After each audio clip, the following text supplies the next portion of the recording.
Hello friends, नमस्कार।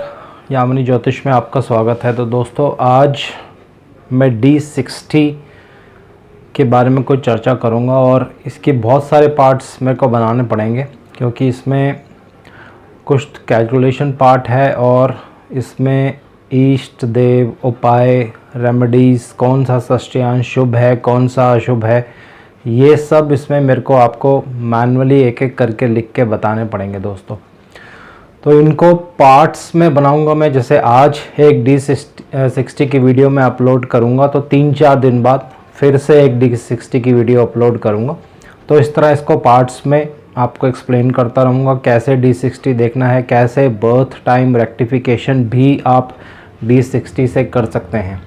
तो ये सारी चीज़ें सारी वीडियोस में एक एक करके मैं कवर करूँगा दोस्तों। तो D60 चार्ट जो है बहुत इम्पॉर्टेंट है। D60 को अगर आप 60 को 12 से डिवाइड करेंगे तो ज़ीरो रिमाइंडर आ जाता है दोस्तों। तो ज़ीरो का मतलब होता है 12th हाउस। 12th हाउस हानि का है, नुकसान होते हैं, इससे एक्सपेंसेस आपके बढ़ते हैं। लेकिन कहीं ना कहीं 12th हाउस दूसरे वर्ल्ड से भी कनेक्ट होता है दोस्तों, मोक्ष का भी भाव है। तो जिन लोगों को मोक्ष और स्पिरिचुअल लाइन में जाना है तो उनके लिए अगर 12th हाउस में शुभ प्लैनेट्स हैं तो उसके अकॉर्डिंग रिजल्ट्स आता है। लेकिन मटेरियलिस्टिक वर्ल्ड में अगर 12th हाउस किसी का अच्छा है, वहाँ हानि कम होती है, एक्सपेंसेस कम होते हैं। तो ये कुछ पॉजिटिव बात भी होती है दोस्तों। तो D60 को इसीलिए 12th हाउस से रिलेट किया जाता है। बहुत इम्पॉर्टेंट वर्क चार्ट है। जैसे आप D1 लगन कुंडली देखते हैं, इसी तरह से D60 को भी आप सेम रूप से देख सकते हैं दोस्तों। जितने उसमें योग हैं D1 चार्ट में, D60 में भी आप उसको उसी तरह से देख सकते हैं। तो आप ये मान के चल सकते हैं D60 आपके पास एक दूसरी लगन कुंडली है दोस्तों। तो इसको कैसे देखा जाता है ये भी मैं आपको आने वाले समय में बताऊंगा दोस्तों। D60 मतलब 60, एक राशि को 60 पार्ट्स में डिवाइड किया जाता है। बहुत माइन्यूट कैलकुलेशन होती है दोस्तों, आधा अंश। तो इसकी भी जो तालिका है, एक चार्ट है जिससे D60 बनता है, वो भी मैं साथ साथ आपको बताता जाऊंगा। तो ये बहुत इम्पॉर्टेंट रोल प्ले करेगा। D60 से आप व्यक्ति के पूर्व जन्म के कर्म देख सकते हैं, पास्ट लाइफ कर्मास जिसको कहते हैं, वो देख सकते हैं। कितने राजयोग बनेंगे कुंडली में और उनका D60 से जब हम इंटरलिंक करेंगे तो कैसा रिजल्ट आएगा, ये देख सकते हैं। व्यक्ति के प्रोफेशन के बारे में भी जानकारी मिलती है D60 चार्ट से दोस्तों। और बहुत सी चीज़ें D60 चार्ट से हम देख सकते हैं। तो इस सारी सीरीज़ को मैं स्टेप बाय स्टेप कवर करूँगा। D60 चार्ट में शुभ षष्ठ्यांश और अशुभ षष्ठ्यांश ये मेंशन किए गए हैं। तो जो प्लैनेट D60 चार्ट में अशुभ षष्ठ्यांश में होगा वो जन्म कुंडली में जिस भी भाव में होगा दोस्तों, उस भाव में आपको हानि पहुंचाने का वो काम करेगा। चाहे अब वो योग कारक प्लैनेट हो या डिफरेंट प्लैनेट्स हो, ये जब केस स्टडीज़ करेंगे उस माध्यम से आपको मैं बताऊंगा। तो शुभ षष्ठ्यांश और अशुभ षष्ठ्यांश कैसे देखे जाते हैं, इसी की पूरी जानकारी मैं स्टेप बाय स्टेप आपको दूंगा अभी यहाँ पे। तो D60 षष्ठ्यांशा जिसको कहा जाता है, बहुत इम्पॉर्टेंट चार्ट है। तो आइए अब बोर्ड के माध्यम से कुछ इसको समझने की कोशिश करते हैं। और एक बात मैं इसमें और ऐड करना चाहूँगा दोस्तों जो बहुत ज़रूरी है, D60 चार्ट से आप अपने इष्ट देव की भी आराधना कर सकते हैं दोस्तों। D60 चार्ट से भी आपको अपने इष्ट देव पता चल सकते हैं। हालांकि इष्ट देव देखने की विधि एक डिफरेंट होती है, उस विधि से भी आप इष्ट देव देख सकते हैं। लेकिन क्योंकि D60 चार्ट बहुत इम्पॉर्टेंट है तो D60 चार्ट से भी इष्ट देव देखे जाते हैं। और सारे इष्ट देव मैं आपको स्टेप बाय स्टेप मैनुअली लिख के बताऊंगा ताकि जो लोग प्रिडिक्शंस लेवल सीख रहे हैं उनके लिए ये बहुत मददगार सिद्ध होगा दोस्तों। तो इष्ट देव, उनके क्या उपाय करने हैं, ये सारी डिटेल्स अब मैं चार्ट में आपको यहाँ बताने जा रहा हूँ दोस्तों। तो जैसे कि मैंने आपको कहा है, D60 चार्ट बहुत माइन्यूट कैलकुलेशन से बनता है। आधा अंश, एक राशि जो 30 डिग्री की होती है उसको 60 पार्ट्स में जब डिवाइड किया जाएगा तो आप आप सोच सकते हैं कि कितनी माइन्यूट कैलकुलेशन होती है। तो देखिए, ये एक चार्ट है, ये चार्ट आप नोट कर लीजिए, बहुत इम्पोर्टेंट है और स्टेप बाय स्टेप इसमें मैं और इंक्रीज़ करूँगा। ये अंश है, अंश का मतलब डिग्रीज होती हैं। ये राशि है, राशि मैंने मेष लगन से आरंभ कर रहा हूँ दोस्तों। मैं इसमें सारे लगन्स को मैं कवर करूँगा। कौन सा षष्टियांश शुभ होता है, कौन सा षष्टियांश अशुभ होता है, ये इस चार्ट में मैंने क्लियरली मेंशन किया है। कौन से षष्टियांश के स्वामी देव कौन होते हैं, ये इसमें मैंने मेंशन किया है। और ये जो नाम है दोस्तों, ये सब शिव पुराण में मेंशन है। जो लोग शिव पुराण पढ़ते हैं तो उनको इन नामों को पहचानने में बहुत इजी होगी। जो लोग नहीं पढ़ते हैं तो मेरा आग्रह है आप शिव पुराण अवश्य पढ़िए दोस्तों। गीता प्रेस गोरखपुर की सबसे अच्छी शिव पुराण है, बहुत ही महत्वपूर्ण जानकारी है। अगर आप ज्योतिष सीखना चाहते हैं दोस्तों तो शिव पुराण और गरुड़ पुराण, ये 2 पुराण हैं, आप ज़रूर पढ़ें दोस्तों। और आपके इष्ट देव कौन हैं, ये भी मैं आपको इसमें मेंशन कर रहा हूँ, तो अपने इष्ट देव की आप आराधना कर सकते हैं दोस्तों। तो आइए शुरू करते हैं। 0 डिग्री से आधे अंश तक बहुत माइन्यूट, जैसे मैंने आपको बोला, कैलकुलेशन है। मेष लगन ही मैं भी ले रहा हूँ, ये मैं बार बार बोल रहा हूँ, और इसमें भाव चलित कुंडली का कोई रोल नहीं है। इस बात को मैं पहले ही यहाँ क्लियर कर देता हूँ। तो मेष लगन और आधे अंश में जो आपका लगन की डिग्रीज होंगी और मेष लगन होगा तो पहला षष्टियांश आएगा। षष्टियांश कुंडली यानी D60 चार्ट में जो लगन बनेगा वो मेष लगन ही आएगा। तो ये जो होता है अशुभ षष्टियांश माना जाता है दोस्तों। और इसके जो स्वामी है वो घोर देव हैं। और इसके लिए आपको रेमेडी क्या करनी है, अपने इष्ट देव, कौन से इष्ट देव की पूजा करनी है, वो है माँ काली की। माँ काली की आपको पूजा करनी है, आराधना करनी है। तो ये आपके लिए एक रेमेडी भी है और आप इसको अपने इष्ट देव भी मान सकते हैं दोस्तों। इसी तरह से हम आगे चलते हैं। आधे अंश से 1 डिग्री तक अगर मेष लगन में आपका जन्म है, आपकी लगन की डिग्रीज इस क्राइटेरिया में आ रही हैं, तो 2 नंबर षष्टियांश आपका आएगा। D60 चार्ट जो बनेगा वहाँ 2 नंबर लिखा हुआ होगा आपके लगन में।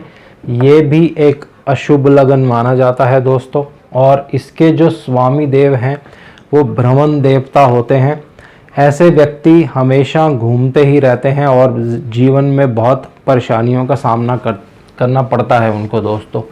तो इसके लिए आप रेमेडी क्या कर सकते हैं, तीर्थ यात्रा आप अवश्य करें दोस्तों। जो भी आपके गुरु हैं आप उनको अपना इष्ट देव भी मान सकते हैं।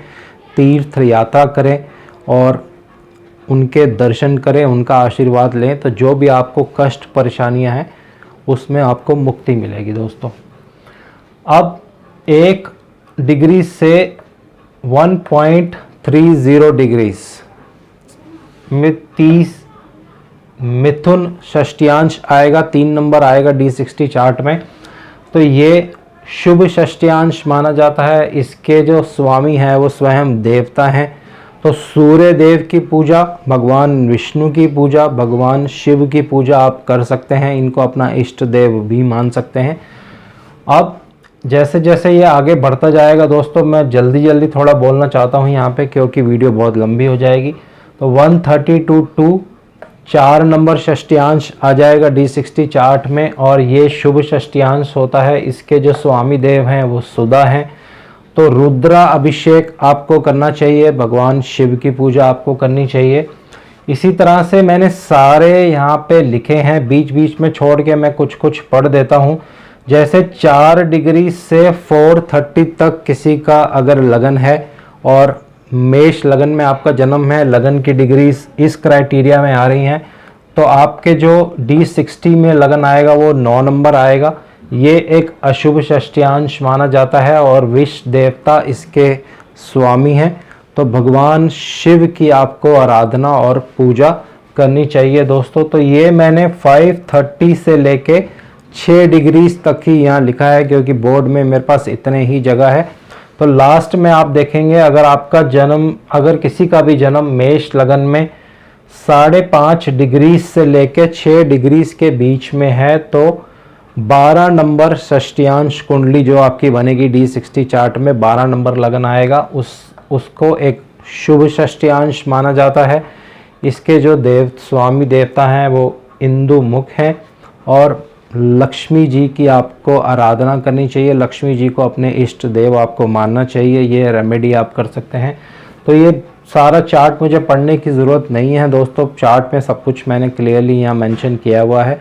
तो एक बार मैं इसका क्लियर व्यू आपको दे देता हूँ ताकि आप इसको सेव कर लें।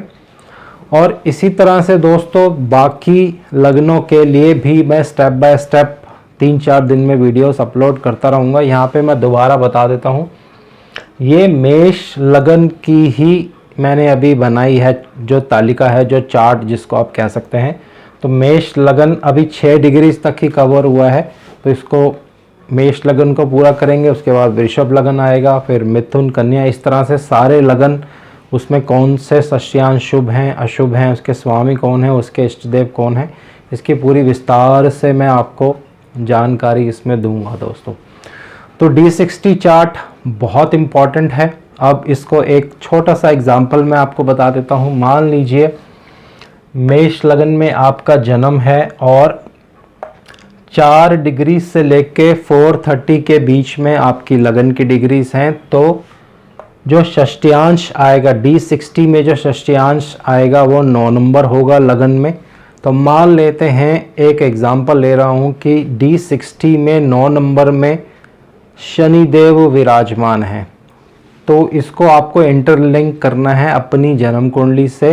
तो अशुभ षष्ठ्यांश में बैठा हुआ D60 में जो ग्रह बैठा हुआ होता है अशुभ षष्ठ्यांश में, उसको आपको लगन कुंडली में देखना है वो कहाँ बैठे हैं। तो ये शनिदेव लगन कुंडली में जहाँ बैठेंगे दोस्तों, वहाँ आपको कष्ट और परेशानियाँ देंगे जब जब ट्रांजिट किसी खराब प्लैनेट का वहाँ से होगा, या स्वयं शनिदेव भी जब वहाँ से ट्रांजिट करेंगे। तो इसके लिए दशा अंतरदशा आपको देखनी बहुत ज़रूरी है, और कितनी डिग्रीज पे हैं शनिदेव ये देखना बहुत ज़रूरी है। और भाव चलित कुंडली जैसे मैंने आपको बताई थी, भाव आरंभ और भाव मध्य से कितनी डिग्रीज दूर हैं शनिदेव, ये आपको देखना ज़रूरी है। तो बहुत सारी चीज़ों को इकट्ठा काउंट करके, एक कंसोलिडेट करके आप एक प्रेडिक्शन कर सकते हैं दोस्तों। तो ये D60 चार्ट के बारे में एक छोटी सी वीडियो है। नेक्स्ट जो मेरी वीडियो आएगी दोस्तों, वो मैं एक बहुत इम्पॉर्टेंट टॉपिक ले रहा हूँ, बहुत ही महत्वपूर्ण टॉपिक है जिसको बहुत से एस्ट्रोलॉजर्स काउंट नहीं करते हैं, लेकिन उसको काउंट करना चाहिए। वो है उपग्रह। उपग्रह में सबसे जो क्रूर और मेलेफिक, क्रूर शब्द मैं उसके लिए नहीं यूज़ करूँगा, मोस्ट मेलेफिक मैं उसको कह सकता हूँ, वो है गुलिक। गुलिक को बहुत लोग अपनी एस्ट्रोलॉजी प्रेडिक्शंस में काउंट नहीं करते हैं दोस्तों, जबकि गुलिक सबसे ज़्यादा मेलेफिक प्लैनेट माना जाता है। जहाँ कुंडली में वो प्लेस्ड होंगे ख़राब रिजल्ट्स देते हैं। उसमें कुछ एक्सेप्शंस भी हैं, वो भी मैं आपको बताऊंगा कि गुलिक हमेशा ख़राब रिजल्ट नहीं देते हैं, अच्छा भी दे सकते हैं। परंतु डिफरेंट लोकेशंस पे कुंडली में जहाँ जहाँ वो प्लेस्ड होंगे उसी हिसाब से वो ख़राब रिजल्ट देते हैं। D9 में जो नवांश में जहाँ प्लेस्ड होंगे उस राशि के ऊपर कोई ख़राब ट्रांजिट होता है। D12 इसमें बहुत इंपॉर्टेंट रोल प्ले करता है दोस्तों। तो बहुत सारी इन्फॉर्मेशन है।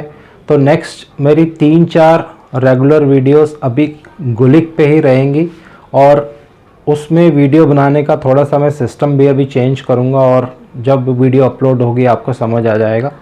कुछ रिटर्न मटेरियल है जो मैं आपकी स्क्रीन पे फ्लैश करूँगा, और वो आपके लिए बहुत इंपॉर्टेंट है, उसको आप सेव करके रखिएगा। तो गुलिक के बारे में इंफॉर्मेशन नेक्स्ट वीडियोस में मैं देना शुरू कर रहा हूँ दोस्तों।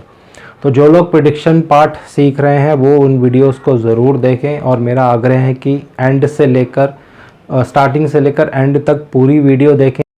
आज के लिए इतना ही दोस्तों। शनिदेव से मैं आग्रह करता हूँ सबके घर में सुख और शांति बनाए रखें। जय शनिदेव।